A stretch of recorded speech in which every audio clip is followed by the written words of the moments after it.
Brass rubbings, a unique portal to another time. Loving history as I do, I find that there are many areas I would love to study and so little time for all of them. Even though history has been a lifelong passion, I wish in vain that I could recapture all the moments of my youth that I whiled away on things so unimportant. I didn't study history in college, but rather broadcast journalism. Even at that, being a part-time historian, I have amassed some major collections of antiquities over the years. One group stands out to me as quite mysterious and most fascinating, and that is brass rubbings. In total, I have only owned 5 brass rubbings, and other than through the internet, have only seen 2 others. The three I have now came to me when I bought a collection of dug relics recently. Of course, the rubbings were not dug, but the 2 others were purchased in a thrift shop years ago. This reminds me of a somewhat amusing story, which happened a few years back. At the time, I was working as a home health aide, and I was assigned to a gentleman who had been um, a prosecuting attorney. No, no, no, he wasn't. He was a defense attorney on some pretty high profile cases here in Michigan. And I was assigned to work with him.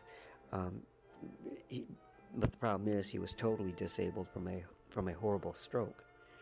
Then there was his wife, a skinny wraith who used her husband like dirt and thought because they lived in a gated community, she was all that and more. The embodiment of a, well, I hate to describe her in common terms, but she was truly a wicked person. At any rate, she was very proud and boastful of 2 brass rubbings she had framed and matted and hanging in the entryway of her home. They were quite remarkable pieces, as I think most of them are, but she was just so annoying in her bragging about these and other possessions. I happened to mention to her that I had a pair of rubbings also that were very nicely framed.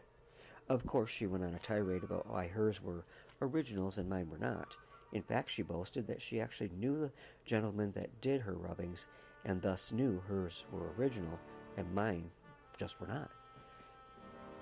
The next day I worked for her, I brought my 2 framed rubbings with me to compare. I will never forget the red-faced rage as she looked at mine, and me just a common worker, and realizing that mine were as authentic as hers. The thing is, though, that brass rubbings are amazing works of art, and really say a great deal about the culture and period that the original brasses were made in.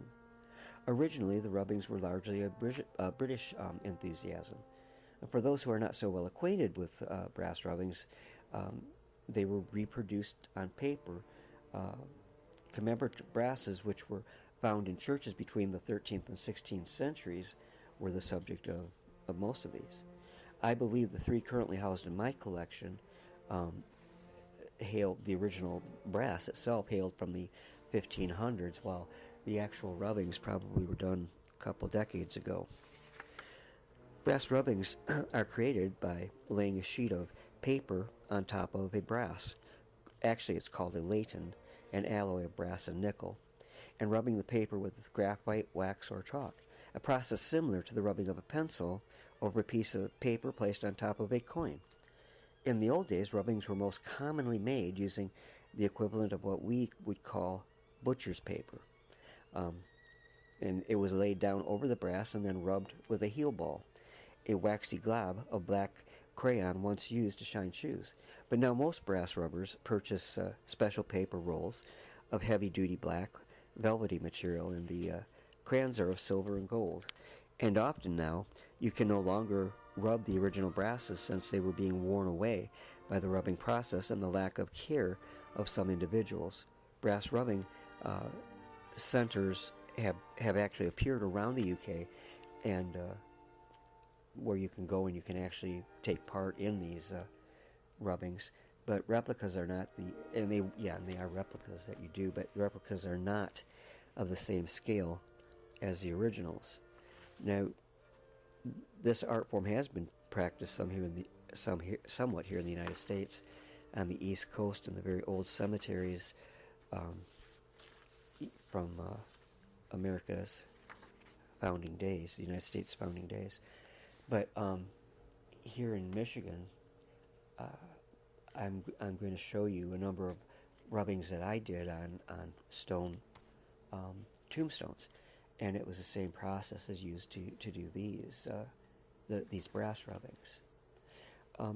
A lot of these, as I may have mentioned, were rubbings from 15th century tombs, and the rubbings are taken from the tombs of lords and ladies who lived during the reign of the Tudors in the 14th to the 16th centuries. They vary from a few inches in size to a full-size rubbing of Sir Robert de Burgh's. But some of the rubbings have been mounted on boards for display, and size varies, and certainly the subject varies. But one thing that doesn't vary is they are all really stunning works of art that combine the artwork from the 13th through the 16th centuries with modern tools to create these wonderful pieces that really are like a little doorway back in time. Certainly they didn't have photographs back then. They had paintings, yes, but they also had these brasses of famous and some common people that we could look at, see how uniquely they were dressed, and how uniquely they looked. So I hope you enjoyed this. Always keep your eyes out for these, because they are awesome collectibles and wonderful pieces of art.